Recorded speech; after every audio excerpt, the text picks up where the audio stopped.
Buenas noches, como siempre, por acompañarnos en la videocolumna de los martes. Yo soy Arnoldo Cuellar y es un gusto siempre tenerlos aquí. Me dicen si se está escuchando bien, ya no se han quejado tanto del volumen de nuestra transmisión. Bueno, en Twitter se está cortando la transmisión, espero que pueda funcionar. Bueno, pues aquí estamos, soy Arnoldo Cuellar, soy integrante del Laboratorio de Periodismo y Opinión Pública. Es un gusto, como siempre, estar en esta charla nocturna, esperando su retroalimentación, esperando que nos escuchen y hablando de algunos de los temas que consideramos relevantes para Guanajuato en estos momentos. Hay una especie de tregua después de la elección, quizás de vacaciones veraniegas. Los políticos están apareciendo realmente poco, aunque muchos de los diputados ya regresaron al Congreso, los que van a continuar y los que ya también se van a despedir. No perdieron oportunidad algunos de estos diputados de hacer un viaje a Chicago para despedirse, para gastar dinero público. Y en el caso del gobernador, pues mantiene un silencio interesante. Ha aparecido en algunos eventos muy programados, en algunos lanzamientos de temas e inauguraciones, pero pocos temas políticos. Tenemos un protagonismo de la secretaria de Gobierno, Livia Denisse García, en las redes sociales, pero todavía no se nota tanto en la interactuación con los grupos políticos. Probablemente esté esperando al mes de septiembre, cuando se renueva el Congreso, cuando empezamos a enfilar ya a la nueva realidad política de la segunda parte de este sexenio. Pero no están así las cosas a nivel nacional, donde hay agitación. Y bueno, derivado también de lo que pasa aquí. Yo creo que muchos de ustedes se dieron cuenta de esta presencia que tuvimos el viernes pasado en la conferencia mañanera del presidente de la República, Andrés Manuel López Obrador. Ya habíamos comentado aquí desde el martes pasado el tema de la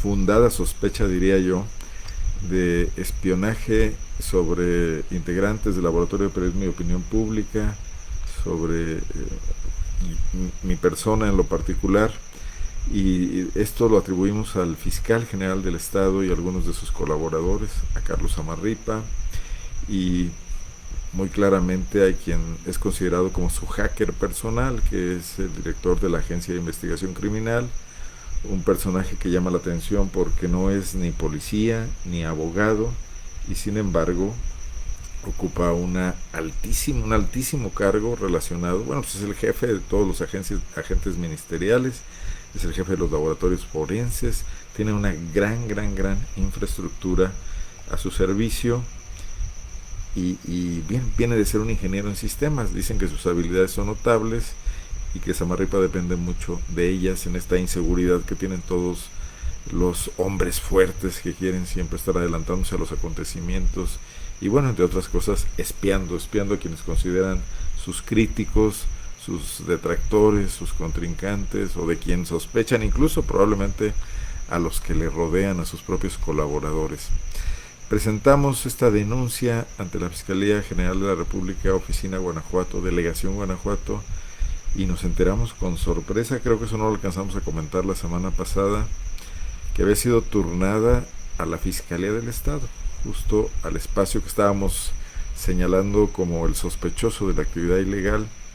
Pero con la sorpresa, cuando fuimos a pedir el oficio, lo hizo el abogado Roberto Saucedo Pimentel el miércoles de la semana pasada, un día después de que hicimos la videocolumna pasada, vemos que en el oficio la fecha es la misma que la presentación de la denuncia. El 2 de julio a la 1:40 de la tarde presentamos la denuncia, y el mismo 2 de julio a las 4 y fracción de la tarde, o sea, 3 horas después, 3 horas y fracción, estaba turnándose ya la investigación del tema a la Fiscalía del Estado, sin haber revisado absolutamente nada.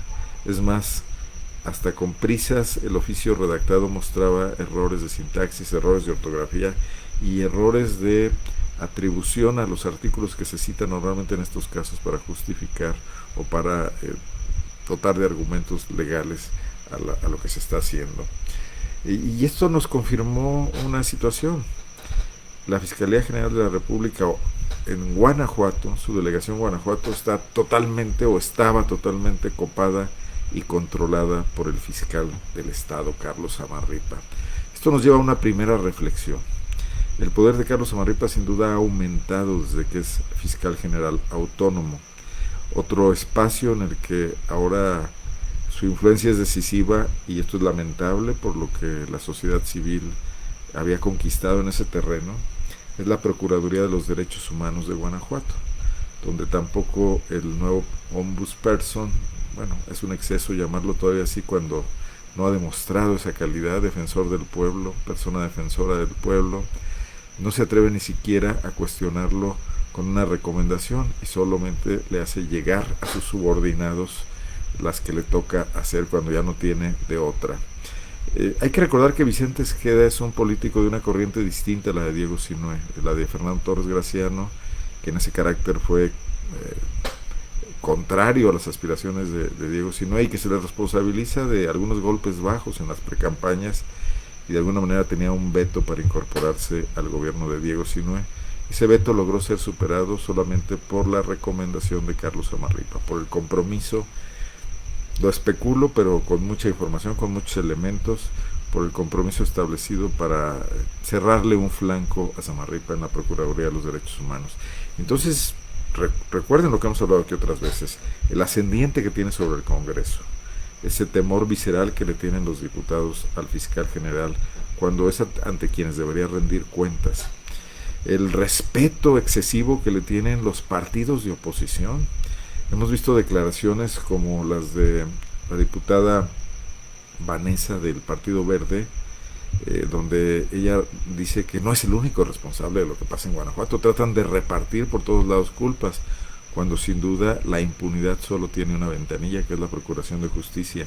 Hoy leía declaraciones del secretario general del PRI, futuro diputado Alejandro Arias, un poco en el mismo sentido, que no se vale echar culpas, refiriéndose a que López Obrador señaló que Samarripa debe retirarse del cargo para que las cosas avancen en Guanajuato. Eso lo dice López Obrador y todo, pero el PRI sale a decir, no se trata de echar culpas, en una defensa lateral, una defensa colateral de Carlos Samarripa.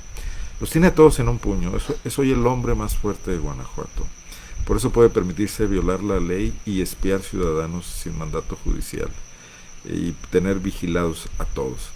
Esto sin duda es todo un reto para quien es el responsable político del estado de Guanajuato el día de hoy, que sin duda formalmente lo es Diego Sinue Rodríguez Vallejo, quien recibió los votos en 2018 para conducir al estado, para hacerse cargo del Poder Ejecutivo, en ese momento todavía conformado por la Procuraduría de Justicia, derivando después la reforma constitucional a una Fiscalía General Autónoma, reforma que ya estaba hecha, pero donde Diego Sinue tenía la opción de proponer a un nuevo fiscal, romper la inercia que había ahí, y no lo hizo.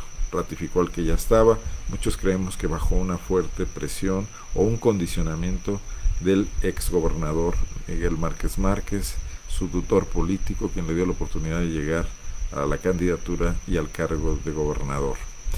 Hago una breve pausa para algunos saludos, porque luego se me olvidan, se me pasan, y para ver en tiempo real lo que está pasando. Alfonso Saldívar, gracias. Julio César, muchísimas gracias. Gracias por la solidaridad. Julio César Rodríguez. Manuel Mancilla, la información es poder, dice, bueno, sí, hay que saberlo usar, tanto la información como el poder. Gelacio Gel, solidaridad, gracias, muy amable. Pedro Montiel también, un abrazo, Pedro. Y Denise Morven, linda noche, igualmente, para ella y para todos los que están por aquí. Muchísimas gracias por unirse a esta transmisión.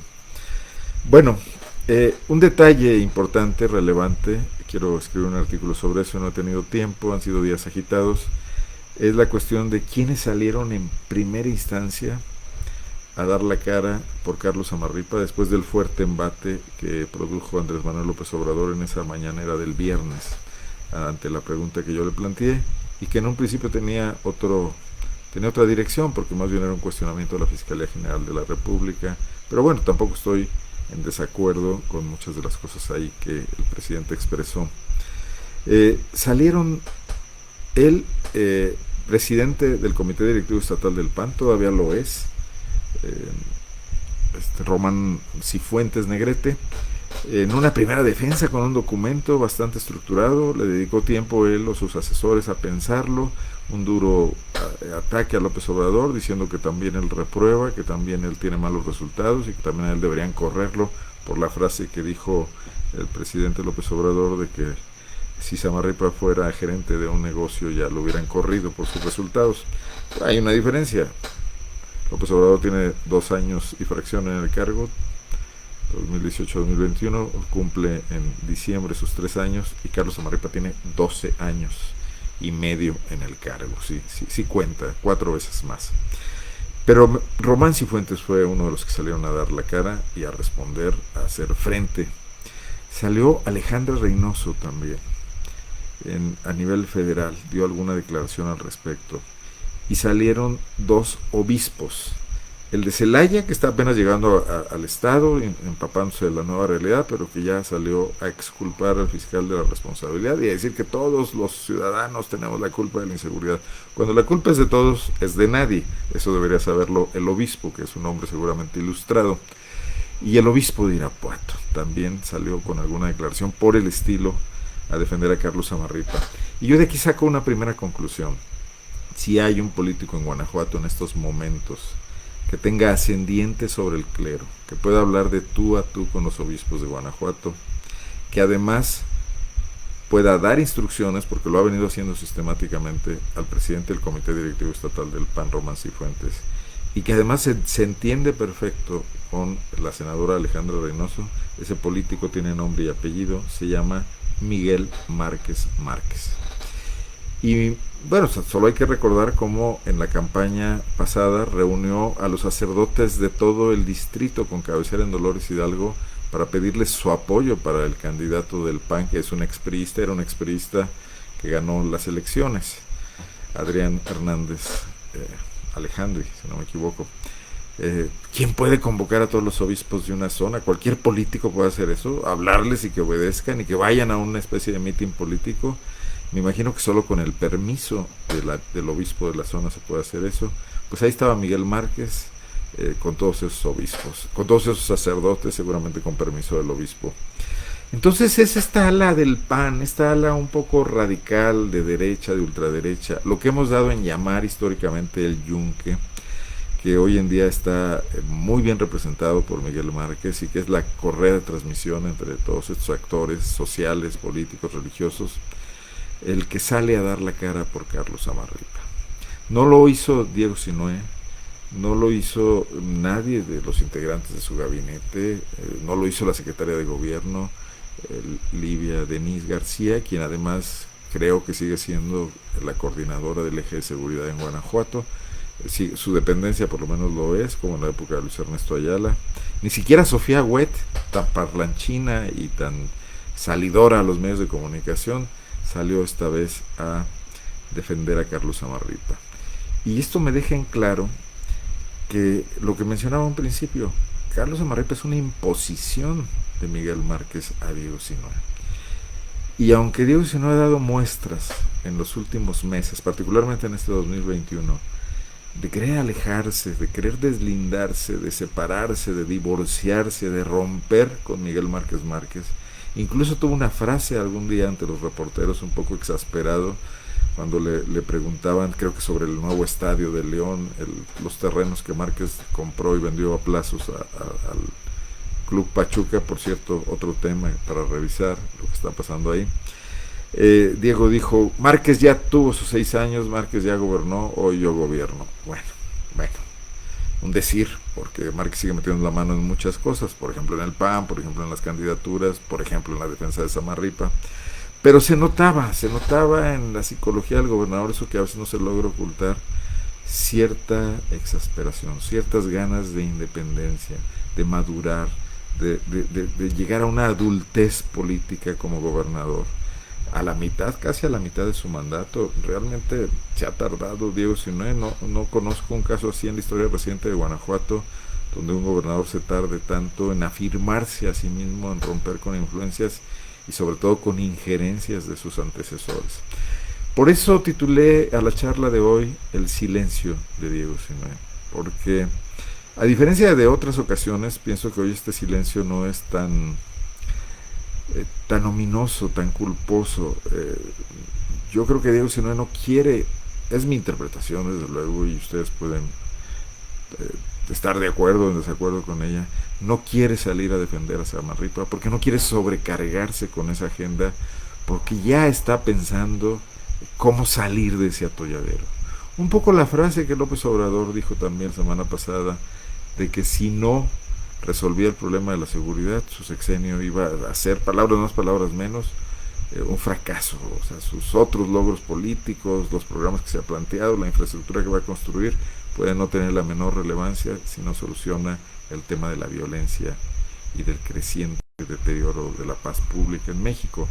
Me imagino que también Diego Sinue, a la mitad de su mandato, viendo cómo se comporta los asesinatos, León entre las ciudades más violentas, hoy con los nuevos temas que surgen, el grado de inseguridad, la percepción de inseguridad que sentimos los ciudadanos de las principales ciudades del estado, le deben estar ya pesando.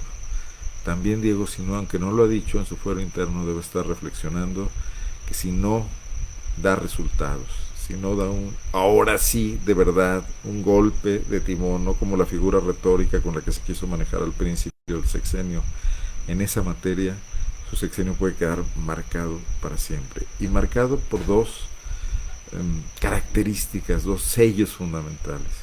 Uno es ese en sí, no resolvió el tema de la seguridad, pero el otro es, en realidad no mandó nunca. En realidad dejó que las cosas siguieran sucediendo y aceptó esta tutela política que ejerce sobre él, que ejerció y que parece seguir ejerciendo hasta la fecha Miguel Márquez Márquez. Ojalá Diego Sinue no solamente lo piense, sino empiece a trasladarlo esto a la construcción de herramientas políticas, a la construcción de un equipo más suyo, más en su entorno, más que entienda su idea, generacionalmente más acorde también con su proyecto, para atender lo que pudiera ser una última llamada, la oportunidad que ha tenido esta joven generación política de panistas de gobernar su estado y de hacerlo bien, hacerlo mejor que sus antecesores. Eso es un poco lo que está ahí en el tapete. Déjenme de nueva cuenta ir a algunos de sus comentarios. Eric Mártir nos manda saludos y dice que estamos realizando un buen trabajo. Pues gracias a ustedes, sobre todo por el apoyo de ustedes, por sus lecturas. Tarjeta Inapam también me manda un saludo, un elogio ahí, me manda su respaldo, se lo agradezco muchísimo a esta mujer que así se identifica en las redes sociales.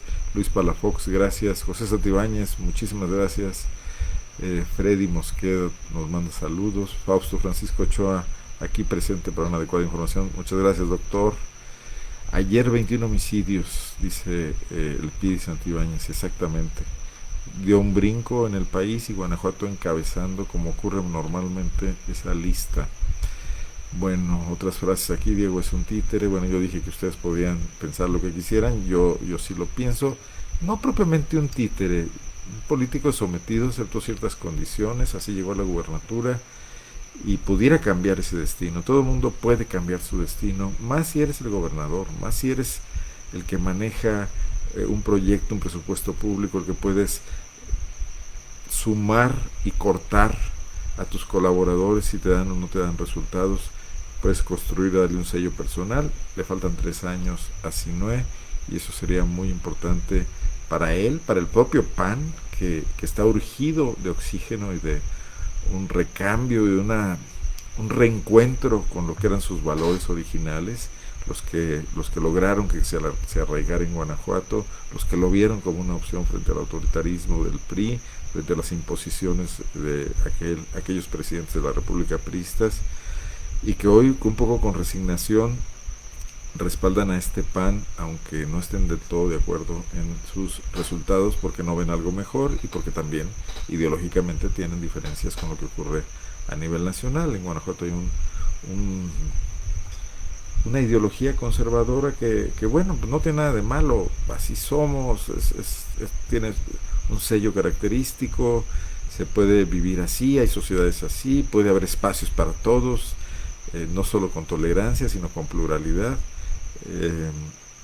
pero también eso no quita que le exijamos a quienes gobiernan lo local, que administran los impuestos en lo local, llámese alcaldes, llámese gobernador, que den todo de sí, que hagan el mejor trabajo posible y no resignarnos a la mediocridad por anteponer las diferencias federales con las locales. Yo creo que si tiene futuro una democracia es porque los ciudadanos logremos que los gobernantes respondan a las expectativas que crearon, atiendan las mayores urgencias, ordenando y priorizando los recursos a su alcance y sean transparentes y permitan la posibilidad de evaluarlos y de corregir rumbos cuando las cosas no estén funcionando. Bueno, quiero decirles también que están pasando cosas derivado de estas denuncias. Voy a cortar la transmisión en Twitter, perdón, porque está pasmada, probablemente hace rato que ya no me escuchan y ojalá quienes estaban ahí pudieran trasladarse a Facebook, donde parece que está fluyendo mejor.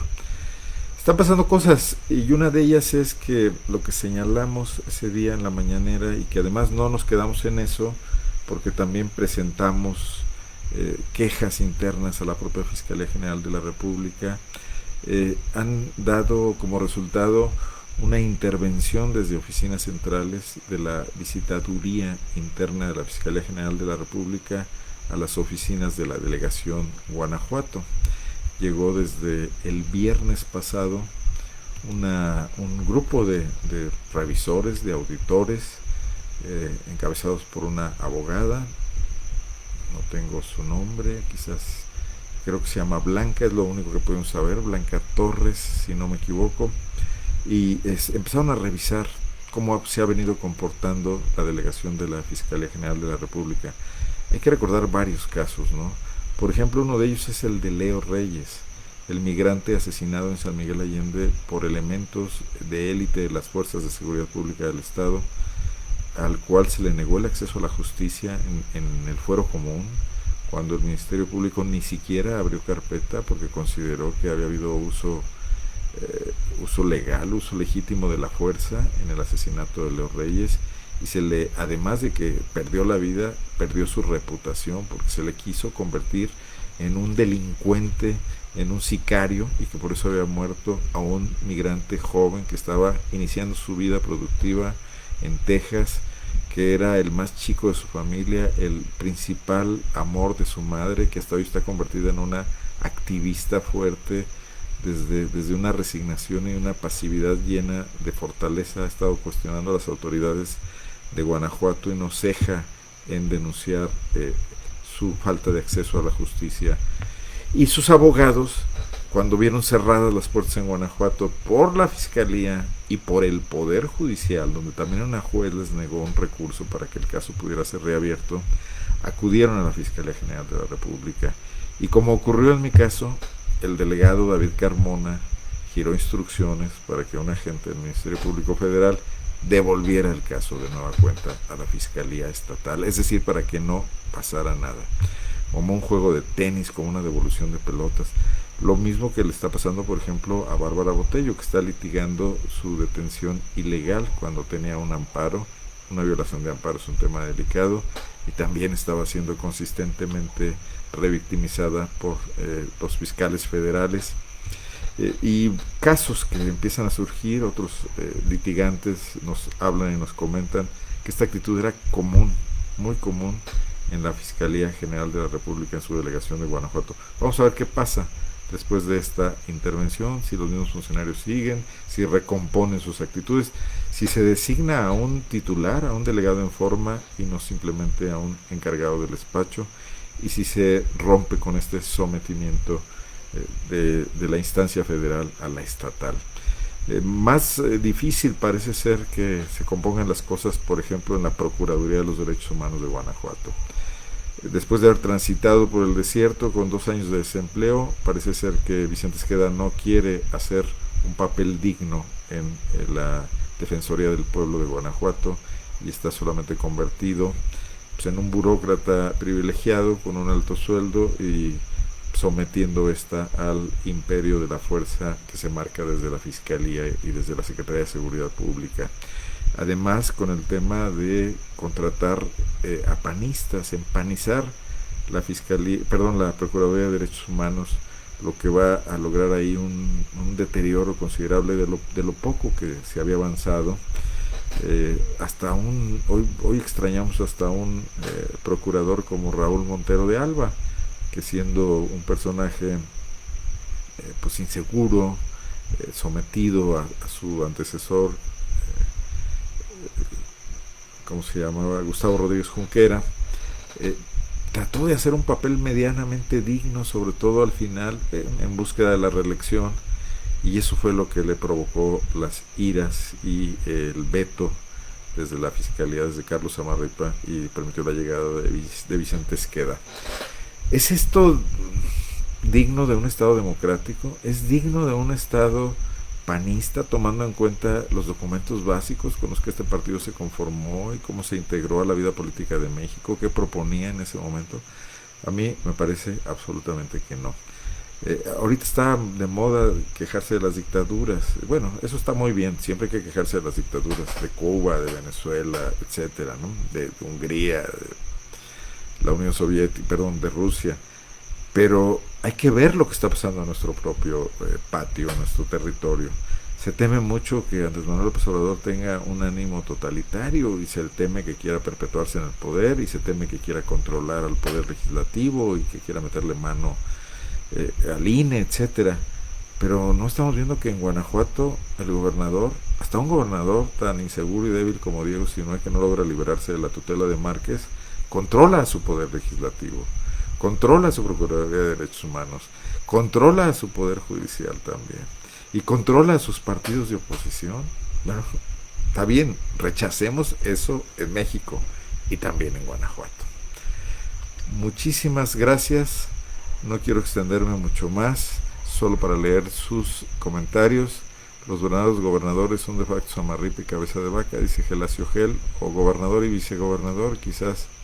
Esperemos que el órgano interno de control de la Fiscalía General determine responsabilidades administrativas, dice el abogado Julio César Rodríguez.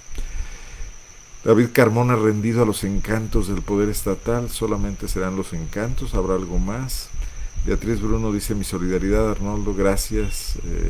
Libertad de expresión, hashtag adelante, claro. Saludos de Roberto Gutiérrez desde Dolores Hidalgo, el norte del estado, por allá. El caso Leo sigue vigente, me dice. Claro, Roberto hizo un gran trabajo reporteando eso.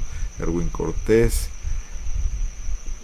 muchísimas gracias. Ninguna universidad local maneja teorías de izquierda. Bueno, ya la izquierda está, ya no sabemos dónde está, con que se abrieran a todas las teorías, al debate, a la reflexión original, a la posibilidad de criticar la realidad, sería más que suficiente. Claro, hay que estudiar los clásicos, siempre es importante.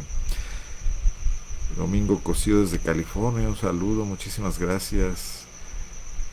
Bueno, Miguel Ángel Baltasar también reconoce aquí.